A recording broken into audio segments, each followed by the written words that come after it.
स्वागत है आपका एपी क्लासेस में। आशा करते हैं आप स्वस्थ होंगे।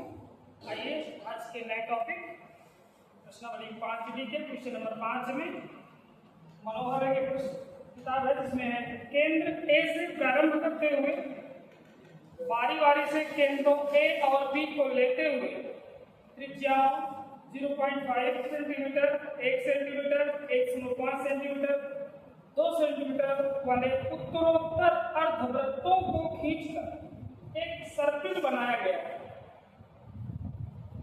और 13 अर्धवृत्ताकार सर्किल बने हुए हैं जिनकी कुल लंबाई ज्ञात करनी है।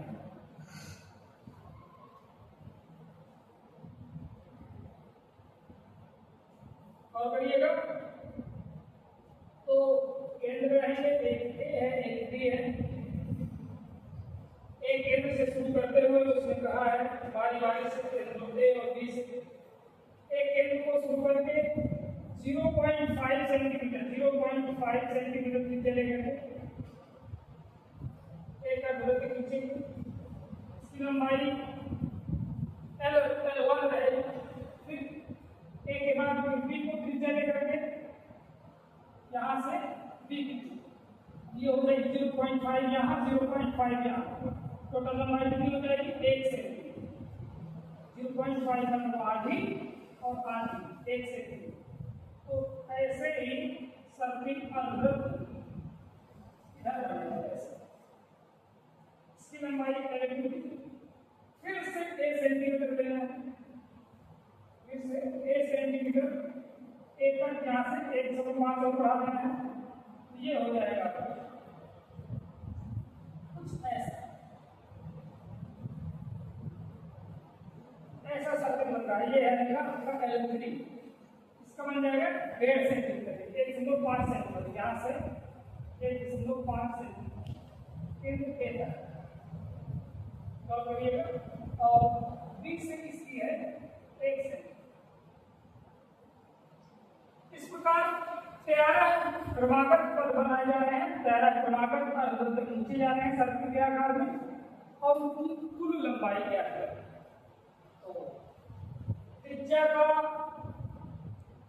जो क्रम दिया गया है, क्योंकि आर की त्रिज्याओं का क्रम से R1 बराबर अगर आपका है 0.5 सेंटीमीटर, R2 कितना है क्रम से 0.5 के बाद 1 सेंटीमीटर, R3 कितना है 1.5 सेंटीमीटर। ये क्रम चलता है। इस क्रम के हिसाब से अब हमें इस अर्धपरिधि, ये परिधि नहीं है, वृत्त की अर्धपरिधि कही जाएगी। वृत्त होता है पूरा बना, लेकिन ये आधा है, मतलब हमें हर बार अर्धपरिधि निकालना है और अर्धपरिधि इसका अर्धपरिधि फिर बी के सापेक्ष अर्धपरिधि, फिर से ए के सापेक्ष अर्धपरिधि, फिर बी के सापेक्ष अर्धपरिधि। अब ये हर बार परिधि आधी परिधि निकाल करके हम लोगों को सबको जोड़ देंगे।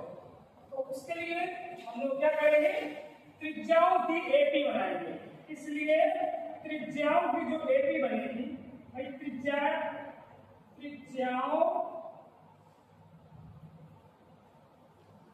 की एपी, त्रिज्याओं की एपी कैसे बनती है, पहले 0.5 था, फिर 1 हुआ, फिर 1.5, फिर 2 हुआ, ऐसे ही 13 पदों तक जा रहे हैं, 13 पदों तक ऐसे जा रहे हैं। तो अगर आप 13 पदों तक की त्रिज्याएं हैं जो, तो इसमें R1 आपका 0.5 बना हुआ है और डिफरेंस कितना है अगर आप गौर करें तो इनके प्रत्येक पद में अंतर कितना घटा के चेक करेंगे वो 0.5 और पदों की संख्या n बराबर आपका इसमें 13 पद दिए गए, 13 पद दिए, ठीक है ना, 13 पद दिए। चलिए तो अब हमें निकालना है L1। सपोज दैट समझिएगा, पहले वृत्त की अर्धपरिधि, फिर दूसरे वृत्त की अर्धपरिधि, तीसरे वृत्त की अर्धपरिधि। अब अर्धपरिधि को हम अब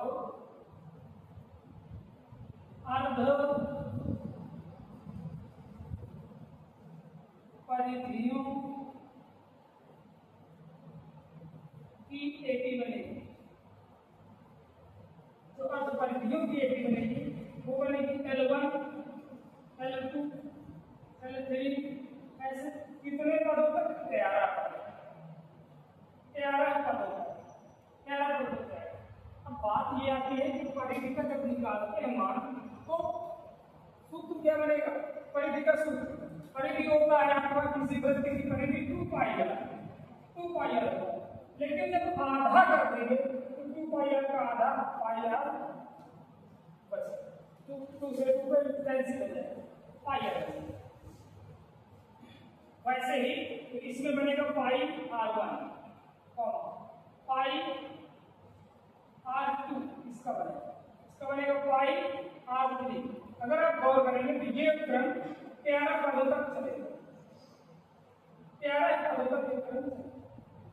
इसके बाद हम इसके हिसाब से अगर आप गौर करें तो जो Sn बनेगा, Sn n पदों का योगफल, वो आप लगाएंगे यहाँ से लगाएंगे जब, तब आपको बनने वाला है, यानी कि सभी पदों को क्या किया जाए? जोड़ दीजिए, सभी पदों का जोड़। n की जगह यहाँ 13 है तो हम लोग 13 लिखेंगे, सभी पदों का जोड़ निकालना है तो 13 लिखेंगे, यानी πr1 भी लिखेंगे, धन πr2 भी लिखेंगे, धन πr3 भी लिखेंगे। ऐसे ये सभी पदों को जोड़ेंगे, 13 पदों तक जोड़ना। भाई ऐसा मतलब जोड़ है, सभी को जोड़ देना। कब तक? 13 पद। 13 पद है इसमें, 13 सर्किल बने हुए हैं, तो 13 को जोड़ दीजिए। अब अगर आप गौर करें तो ऐसे जो 13 बनने वाला है, जितने भी पद बनेंगे, जितने भी 13 के 13 सब में पाई होगा, और पाई को आप क्या करेंगे? कॉमन कर लेंगे। तो यहाँ बनेगा r1 धन r2 धन r3, ऐसे कितने पदों तक? 13 पदों तक रहे। तो अगर आप यहाँ पे भी योग निकाल लिए हैं, r1 r2 कहा गया, परिधि त्रिज्याओं का अगर आपने योग निकाल लिया है तो भी आप उसे सीधे यहाँ पे रख देंगे और माना जाएगा, अन्यथा आप ऐसे से नहीं बनाएंगे। S13 निकालने के लिए पाई और r1 का मान क्या? 0.5 प्लस 1 प्लस 1.5 प्लस ऐसे 13 पदों तक चलेगा। अब जो है अगर जोड़ निकालना है तो पाई को साथ में रहेगा, और 13 पदों तक जोड़ निकालना है तो इसमें पहला पद 0.5 अंतर 0.5 ही है, वही चीज r त्रिज्याओं का है, पूरा यहाँ कोष्ठक के अंदर सब त्रिज्याओं का पाई हमने निकाल लिया है। तो r1 निकल गया, 3 निकल गया, अब हम संख्या निकल गया। आप यहाँ पे सूत्र लगा सकते हैं। क्या सूत्र लगा सकते हैं? n/2 कोष्ठक में 2a plus n-1 into d, ये सूत्र हम त्रिज्याओं के लिए लगा सकते हैं।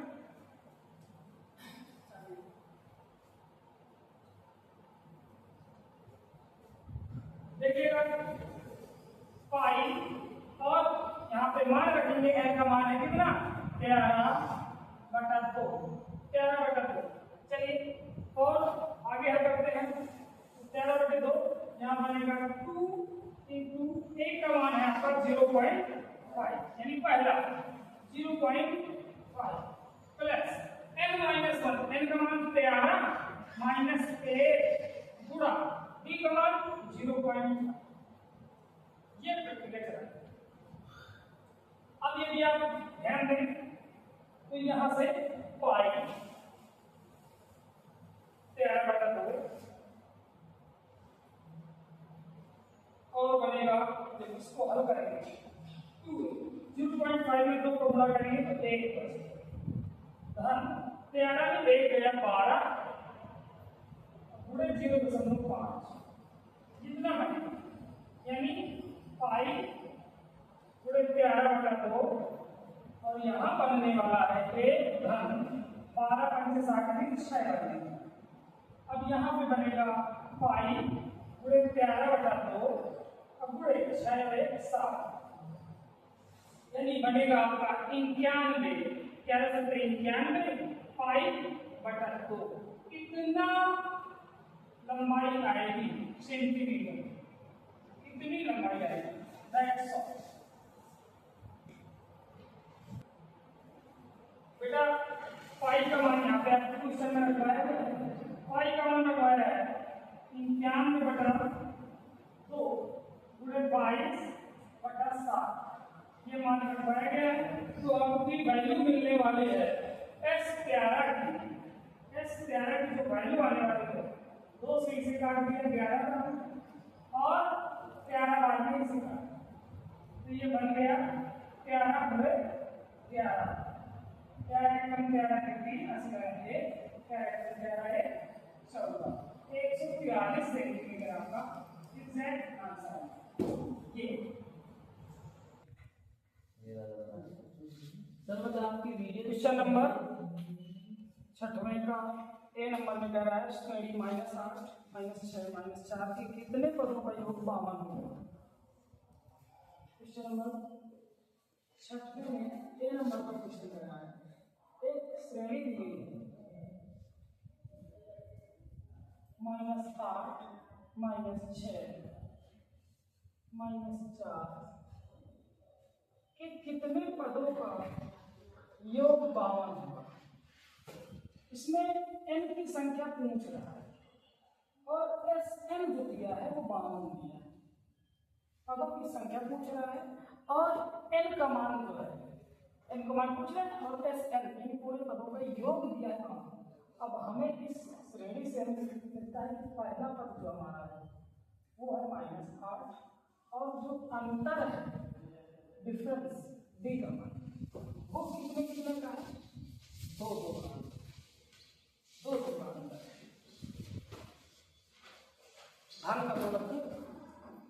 अब जो है हम लोग चूंकि Sn बराबर आपका सूत्र बनेगा Sn बराबर n/2 पुस्तक में 2a + n-1 × t, इसको हल करेंगे तो Sn का मान दिया गया है 52 बराबर n/2 पुस्तक में 2 × a का मान है आपका -8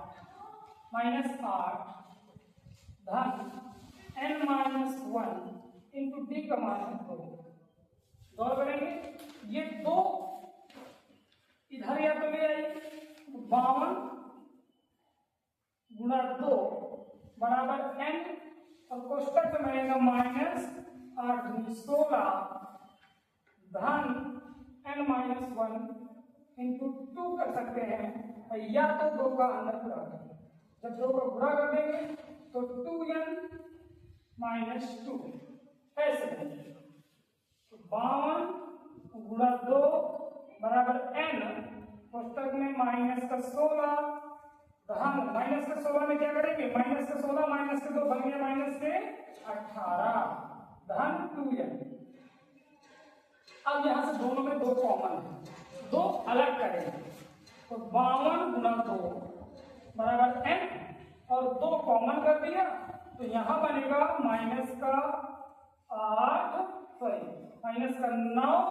धन n ऐसे बनेगा। अब इस 2 से 2 को काट दिया जाएगा तो 52 बराबर n कोष्टक में -9 धन n, अंदर गुणा करते हैं तो 52 बराबर -9n धन n स्क्वायर, यानी आपका द्विघात समीकरण बन गया n स्क्वायर ऋण 9n और 52 को ले जाएंगे तो -52 बराबर 0। ध्यान दीजिएगा। अब बेटा अब करेंगे इससे गुणनखंड कि गुणा करने पर 52 आए, जोड़ने घटाने पर -9 या 9 आए, मध्य तक को तोड़ेंगे जो बनेगा n स्क्वायर -13 -4 और n -52 गुणनखंड तो घटाना चाहिए। अब ये राशि बनने वाली है आपकी एन स्क्वायर माइनस, अंदर गुणा करेंगे एन का तो 13 N square minus 13 minus minus का प्लस 4n माइनस 52 बराबर 0। अब इसमें दो पदों में से और इन दो पदों में से कुछ कॉमन निकलेगा, तो इनमें से कॉमन है n। जब n कॉमन है तो n माइनस 13 बना, प्लस इनमें 4 कॉमन है तो बनेगा n माइनस 13 बराबर 0। कोष्टक का फिर से राशि हमारी कॉमन है, कॉमन कर दिया तो n माइनस 13 और दूसरे कोष्टक में बची हुई राशि को रख देते हैं n धन 4 बराबर 0। एक बार इसको 0 करेंगे n का मान निकालेंगे, जब n माइनस 13 बराबर 0 तो n का मान क्या आएगा 13, ऐसी राशि आ जाएगी ये। और यदि हम n माइनस 4 को यदि n प्लस 4 को 0 करेंगे तो n का मान माइनस का 4 आ जाएगा, n बराबर माइनस 4। इसको हम अग्राह्य करेंगे क्योंकि ऋणात्मक अग्राह्य करेंगे। अतः पदों की संख्या आपकी मिली 13। ठीक है,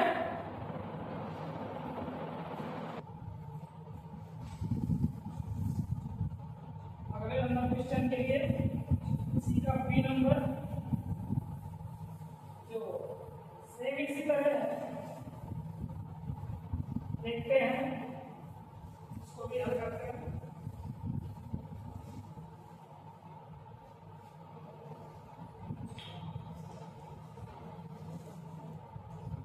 क्वेश्चन है कि श्रेणी 35, 31, 27 के कितने पदों पर योग 170। इस बार आपकी श्रेणी है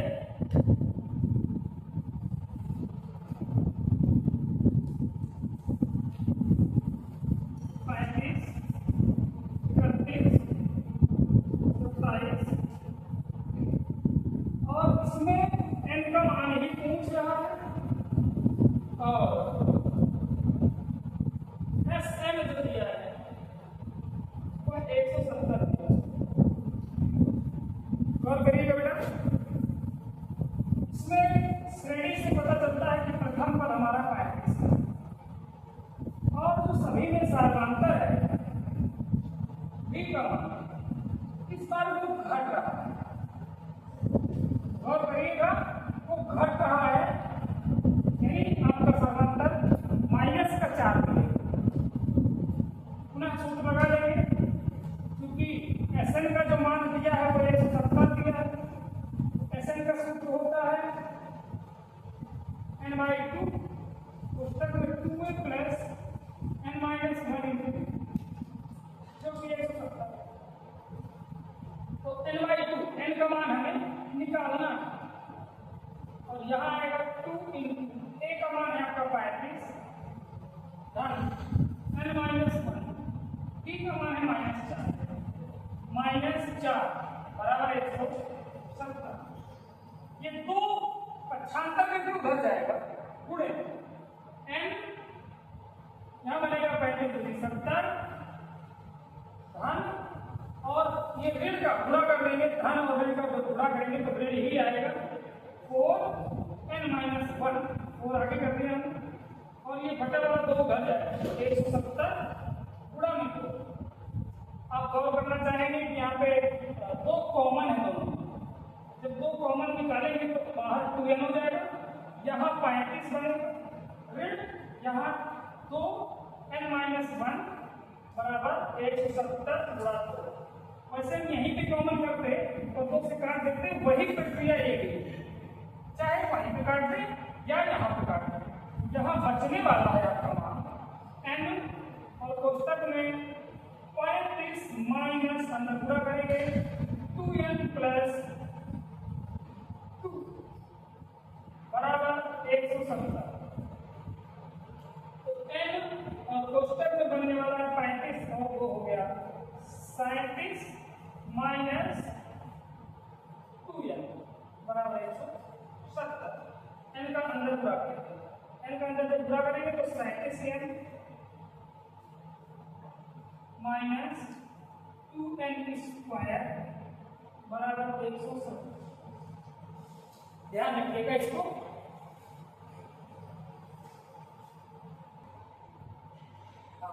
अब इनके जब हम गुणनखंड करेंगे बेटा, समीकरण हम पहले दो रूप से बनाएंगे। समीकरण बनने वाला है 2n को कहते हैं ज्यादा करके, तो 2n स्क्वायर 37 तो माइनस का 37n तो प्लस का 170 बराबर ये समीकरण। अब इसको गुणनखंड करना है, गुणनखंड करना है कि गुणा करने पर 340 आए, जोड़ने घटाने पर 37 आए। ऐसे गुणनखंड करने के लिए हम लोग आप गौर करिएगा, इनके गुणनखंड करेंगे तो 17 दूनी 24 340 को गुणनखंड करके उनको ढूंढ लिया जाता है, जो कि मिलने वाला है आपको 20 धन 17 n प्लस 170 बराबर ये राशि मिलेगा। तो अब आप गुणा करेंगे minus 20n minus 17n plus 170 बराबर। अब इन दोनों में और इन दोनों में कुछ कॉमन राशि ढूंढेंगे, तो कॉमन ढूंढेंगे तो आपको दो भी कॉमन है और ये भी कॉमन है, 2n कॉमन हो। यहाँ बचने वाला है केवल n माइनस 10 माइनस यहाँ पे कॉमन करेंगे 2 में 17 कॉमन करेंगे n माइनस 10। अब आप गौर करेंगे फिर से कोष्टक वाला मान कॉमन है, यानी n माइनस 10 कॉमन। यहाँ बचेगा 2n माइनस 70 बराबर 0। तो ये राशि बनने वाली है, जब इसको 0 करेंगे n माइनस 10 बराबर 0 और n बराबर आपका मान आने वाला है 10। n का मान 10 यानी पदों की संख्या 10। यदि आप इसे करते हैं तो 2n माइनस 17 बराबर 0, यदि इसे 0 करते हैं तो 2n बराबर आपका 17 आ जाएगा और n बराबर 17/2। 17/2 पहली बात तो ये पूर्णांक नहीं है, इसलिए इसे अग्राह्य करेंगे। अग्राह्य क्योंकि ये पूरा मान नहीं मिल रहा और पदों की संख्या कभी भिन्नात्मक नहीं हो सकती। पदों की संख्या सदैव पूर्ण संख्या के रूप में होगी, इसलिए आपकी पदों की संख्या जो मिलने वाली है वो 10 या